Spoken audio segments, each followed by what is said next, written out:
Honorable Chanco, we will look into the records and look at the particular item. The subject matter of today's hearing is the briefing on the 2026 budget. So this is an internal matter that may be taken up with the Committee on Appropriations separately. So Madam Chair, starting Wednesday, tatanungin natin yung mga departamento paano nila ginastos yung budget nila. Paano natin sila tatanungin kung paano nila ginastos yung budget nila kung hindi natin alam paano sila nabawasan at paano sila nadagdagan. We will be able to scrutinize the performance of the different agencies as well as the utilization of the different line items based on the 2025 performance. No. So this does not preclude us from doing that scrutiny. Meron ba o wala? We would have to look into the records. May I ask exactly what you are asking for? The small committee report of the 2025 budget that has just asked the COMSEC kung meron o wala. Kung meron, why was it not filed sa archives based on our rules 15 days after?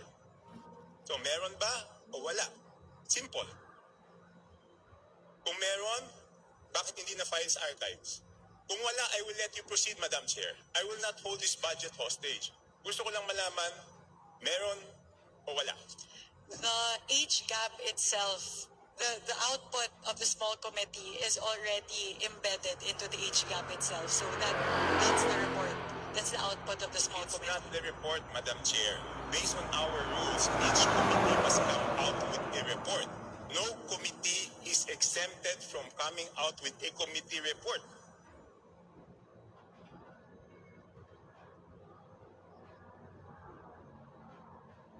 Please check Section 39 of Rule 9 of our rules.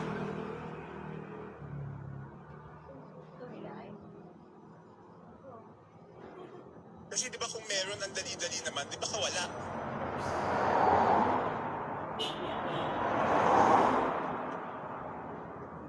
So the small committee is subsumed within the Committee on Appropriations, and it is the Committee on Appropriations who is required to submit the committee report. In this case, the report and the output of the Committee on Appropriations is the age gap.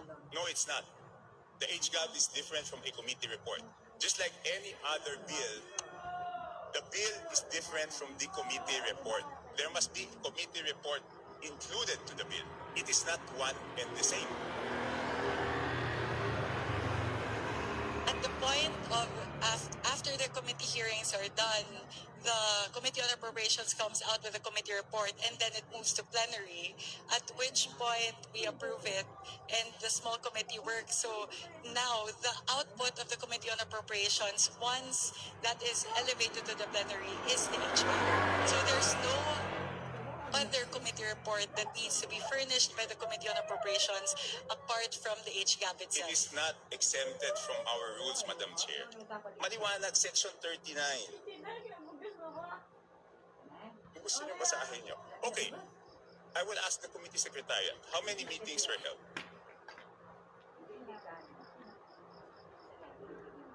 There were 2 meetings. 2 meetings.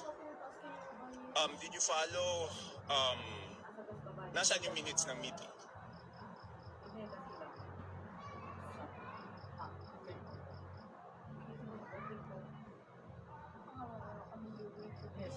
Where were the meetings held? What date?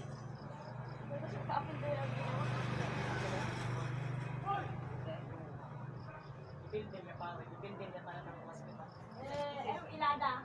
Dipindi niya tanan mo kasi. Kita. Tibok 6 Hindi ka. Ako di siya na di oy. Ate ka. Dipindi niya. Ay wala pa sa tournament.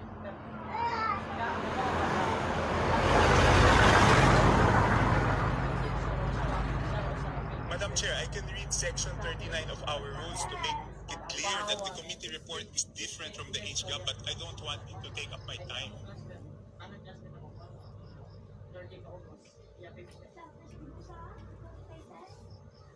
Iba po yun eh, kasi tignan nyo yung BICAM.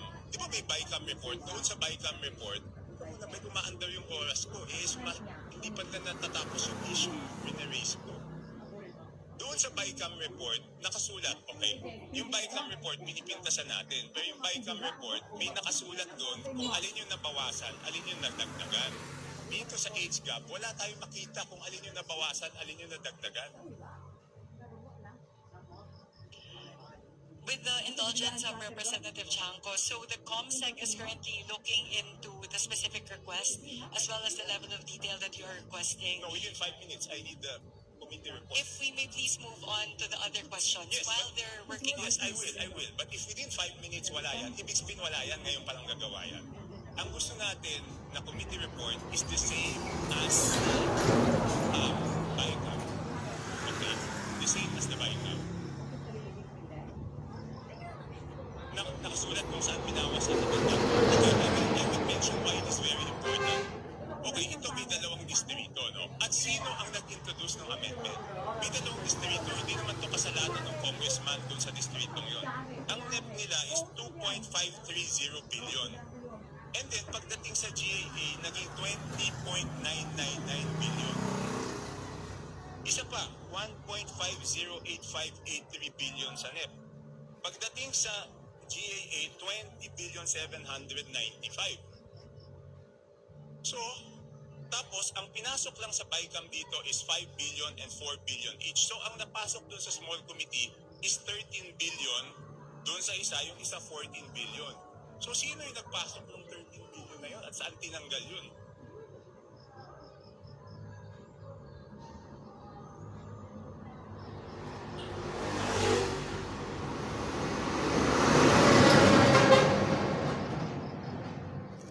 So, again, the small committee is subsumed within the Committee on Appropriations, and it is not required to render a separate committee report. The rule that you are citing, Honorable Chanco, pertain to standing committees. And the mother committee in this case of the small committee is the Committee on Appropriations. Yes, but did we exempt the Committee on Appropriations not to submit a committee report? No. Again, the committee report of the Committee on Appropriations at the federal level is the HGAP itself. Yeah, but all meetings, dito sa ating rules, all meetings must be on record. So it's not only the committee report, dapat yung small committee na yon, meron silang report na finurnish lahat. Again, if with the indulgence of the Honorable Chanco, the COMSEC is looking into the request, we may move to the next Okay, question. I will move to the next question. Thank you very mukhang much. wala talaga.